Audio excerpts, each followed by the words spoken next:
how many suspects we're talking here? At this point, we don't know. What we do know is that there were quite a few shell casings that were found at the scene, including several calibers. So we're still developing those leads, but we don't have an exact number of shooters. Can you determine right now, were they all handguns? Were there any assault rifles used? The Ohio BCI has processed all of those shell casings. We'll get a full review of the calibers once we know more, but we don't have that information available as of yet. You mentioned 2 of 9 released from the hospital. Those 2 had gunshot wounds. Did the 7 still in the hospital, are they all suffering from gunshot wounds? Are there other injuries at play? Well, we initially learned that, and again, the information is limited on what we can share publicly, but there were 1 or more of the injuries that were not related to gunshot wounds, but the 7 remain hospitalized.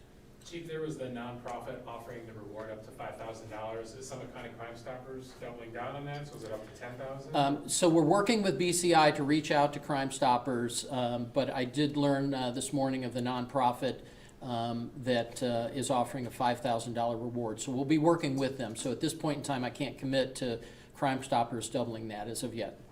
Chief, do you have a sense of how many individuals were attending this gathering? That's a good question. Unfortunately, so we're reviewing the video surveillance. We know there were many, many kids there.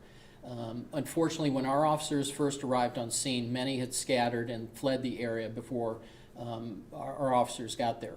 One of the primary focuses of the officers who responded was to provide life-saving aid. They found many of the gunshot wound victims outside, and really their priority was to render aid to them first. And I'm very, very, very proud of the work that they did that night. So with as many people as were there, I mean, it seems having a party of that kind is out of character for that neighborhood. Had there been any calls prior to that to your department, any complaints of noise or just the volume of people in that neighborhood?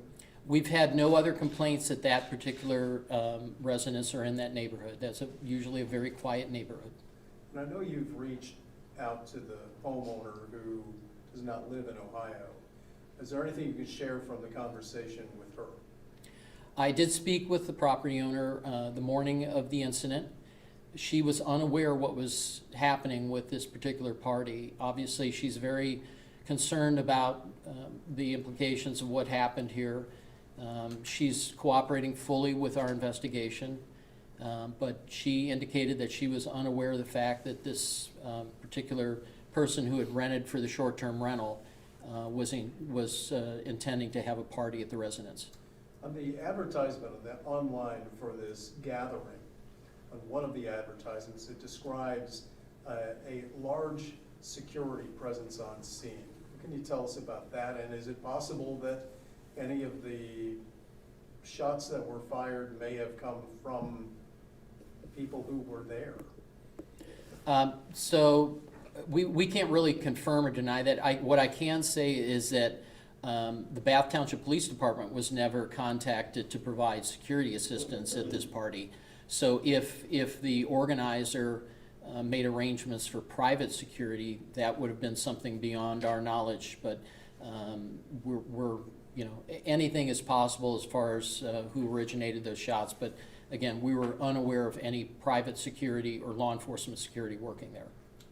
The last question for me, but and another of these advertisements, or perhaps shared with us, is that half of the proceeds from this gathering were expected to go to the funeral of, I believe, a gunshot victim just last week in Akron. Are you aware of that? And is there any reason to believe that this incident might be related to a separate incident? I did learn of a potential connection, but there's been a lot of social media discussion on many, many theories, so we're kind of taking them all in and trying to evaluate their authenticity. Kind of piggybacking off of that, were you able to determine yet, were the people who were shooting, were they invited to this party, or was this something that they were targeting and they arrived after it started, or was it an argument maybe that started amongst the people that were there? Yeah, again, that's pure speculation at this point. We don't have the information necessary to come to any conclusion on that as of yet. And are you able to give some context around the rules for Airbnbs in the Bath Township area? So under our township zoning resolution, Airbnbs or short-term rentals are prohibited. Since we're a township, we don't have home rule authority that provides us the ability to enforce through any type of criminal sanction or anything else. Typically, if we get alerted to an Airbnb short-term rental within the township that's inconsistent with our residential zoning code, the zoning department sends a compliance letter out to the offending party. We were not made aware that this was an Airbnb. We did have a similar incident in July of 2017, another Airbnb party where roughly 200 or 300 people showed up. One individual did sustain a leg wound from a gunshot in that incident. So again, there are rules in our township zoning resolution, but there are no criminal penalties associated with them. I guess maybe this is a question for Airbnb, but if it's prohibited within the township, why was the owner allowed to, when you have to put in your address, obviously, when you're listing the property, why did Airbnb, have you been able to communicate with them why they allowed this to happen in an area where it's prohibited? Airbnb has reached out to me via email, and we're going to schedule a meeting to discuss that very issue. How would you assess the danger level of these suspects still being out there? Well, for our immediate area, I don't think there's a threat to our community. We believe that they left the area where they are at this point. We are actively looking at it. Again, the police department's priority is for protecting and safeguarding the residents and businesses in this community, and we're going to do everything possible that we can to ensure that. And I know we're on kind of heightened alert after this very tragic incident, but I want to assure our residents that we are working diligently on finding those responsible, and we will continue the great work that we've done over the years to protecting this community.